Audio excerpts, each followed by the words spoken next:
through this time and this period for these characters, what do you think the power is of having that early on friendship to kind of make that the basis of how they see the world and how they adjust to? Because not only do they have those memories, but they also have those personalities kind of around them to understand.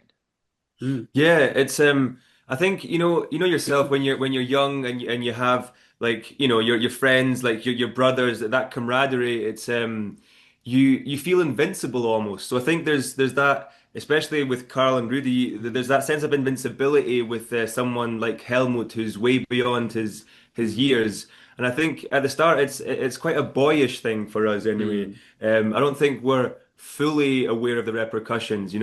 My character's very scared and actually petrified of the whole thing, but he still goes along with it because I think it's first and foremost about friendship and about that love they have for each other, About loyalty. about loyalty.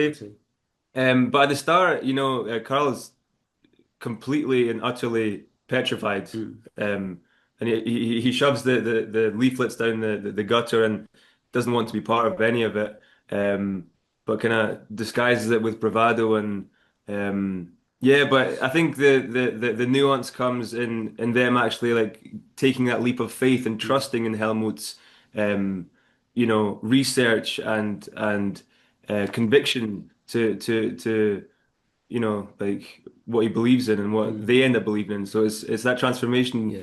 of becoming very loyal to him. Yeah. Yeah. And Carl and Rudy stayed good friends until they both passed too, until Yeah. older and older in their age. Yeah. And so from their youth, kind of, they still continued to spread the story of Helmut. And at the premiere Mm. the other night, we got to chat to the families Yeah. of Carl and Rudy. About 150 descendants Descendants came to of work. Karl, Yeah. Rudi, Helmut, and other Mm. people involved. So it was really Something powerful to special, to yeah. meet all Hmm. all the like the real descendants, the real Yeah. life people. We're obviously just Yeah. storytellers. We're a piece in a big puzzle. But they Um, were so grateful for us to be telling this story as well. yeah, They yeah, explained how Rudy and Carl for their entire life kind of spread it through churches. They yeah, consistently told the story over 50 years or something. yeah. And I think they're very grateful that it's being told on a larger scale now because we are Mm, then passing on the story to more and more yeah, people. Is it because it's an important story to be told?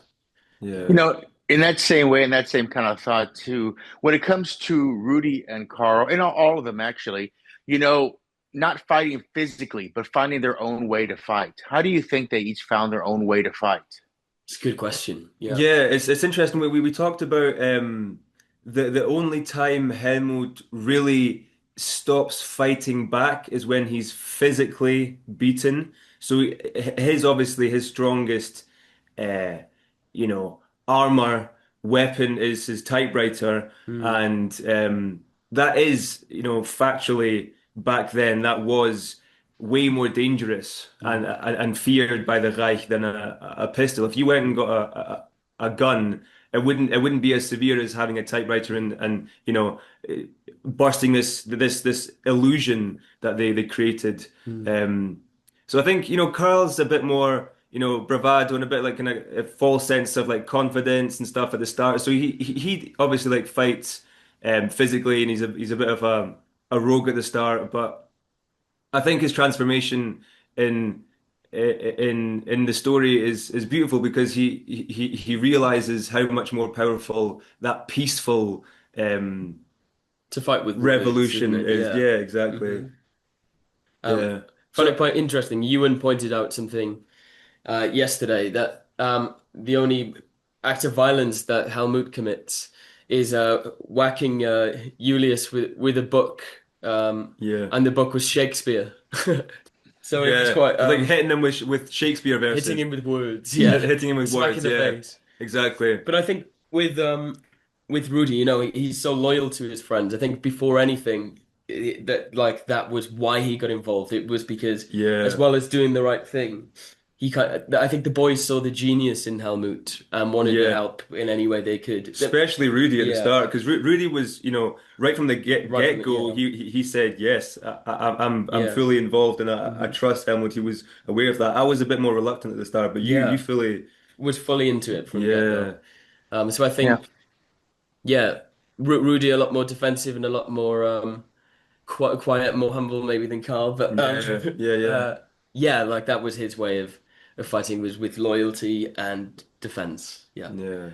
Now, if I can ask, as actors, because of Nazis and the symbolism, and I mean, just Mm. swastika. I mean, can you tell me the weight that came to you each as actors when you walk onto a set and you see those things that are just symbols of anger, hate, and Mm. war? Like, what did that kind of add to both of you as you walked and you saw those things, or you were part of those sets? And you're like, oh, this is real. Like this is a One of real thing. one of the most surreal days for me was one of the church scenes where we were in a crowd of people at the church all It was the do first week as well, wasn't first it? week, yeah. Yeah. All do we had to do the Hitler salute. And to be in a room With like like 80 that, people, yeah, everyone all at the doing same it, time. this feeling of kind of horrific unity, but that were pushed on you from Yeah. Yeah. it was like you could feel like it was some form of dictatorship, even Mm. committing like doing that, and it was such a strange feeling. And Matt navigated it so well with how he approached asking the crowd to do it. We don't condone this. Yeah. Um, But what, it's what just surreal. It's surreal, yeah, isn't it? yeah, It's yeah. a morbid. What I Uh, really liked about it is the fact that it isn't forced and it isn't the central theme in terms mm, of it. It's not shoved with like swastikas everywhere and like like Nazi officers. It's about the humanity. It's about the people who are suffering because of it and trying to find some sort of solution. It's not this kind of war drama with action and all that kind of stuff. It's a more nuanced story. It's human and natural and real. And I think that is way more powerful because it's like we're talking about, it's a mm, peaceful act of rebellion. It's a mm. peaceful revolution. It's not, oh, let's go shoot up the place. It's not that Yeah. at all. And the story is a very human story, isn't it? Yeah, It's not black and white. We wrestle with the kind of yeah, the complications of humanity and what it means to be human exactly, exactly. and like Because yeah. it's easy 80 years after to pinpoint that time in history and say that was absolutely horrendous. It was, one of the worst things that have ever happened in history. And that's true. But, when you're in it and you're conflicted, like Erwin Musner, Yeah. the main Gestapo agent, you see his humanity with, like trying to be loyal to his country and his family. And there's just so much Mm.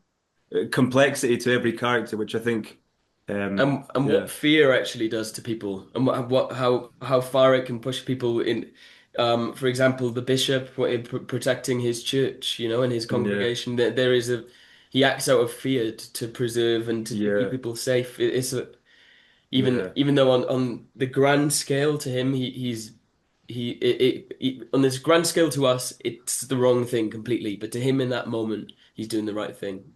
yeah. It's a complicated kind of difficult time, and I think it's important to address stuff like that as well. We're almost out of time, but just one last thing. Was there anything that Matt told either of you that really informed you about the moment, the feeling, or anything else too? Because for something like this, the director has to be the someone who also pushes and pulls on not Hmm. only on the actors, your emotions, your thoughts, who you need to be. Mm. He created a beautiful, safe space. Yeah. We felt very looked after, and you know, because it's such a touchy subject and time in history. I think it's really important to allow the actors to go to those deeper places, and if you have that safe space, you can. And they had organized it so well. We had a week of rehearsals before we met each other, and it was we eased into like the darker scenes and stuff. So Mm. I don't think it would have been as powerful and authentic if it was more rushed and Yeah. um, less personal. It was a very personal Yeah. experience. It was beautiful. And what blew me away with Matt, the director, actually was how open he was. Even though they've Yeah, sat on the script for 20 years and have 20, wanted to yeah, make this for so long, there was still open to ideas and our open for decisions and ideas. Yeah. yeah, And I know Matt actually reached out to the families and asked for any details or thing, and over 20 years they made a documentary which you can watch now. It's called Truth and Conviction. Yeah. And all of this research is kind of piled into this movie. It's been in the making for so long now, and I think Yeah. everyone's really pleased it's finally getting made. Yeah. But yeah, all of that research really kind of helped, and Matt passed it on to us. Yeah. And Yeah. we read books, we searched online, we looked at records, we did everything we could to make it accurate as accurate as possible. and give them the truest voice they deserve, because it's just It's a powerful story. it's so powerful. Yeah. It's amazing. Sure. Well, I thank you for chatting with me today. I hope everyone in your world is happy and healthy, and we'll make sure to promote this. Be good. Thank you. Thank you all. Thank you very much. Thank you.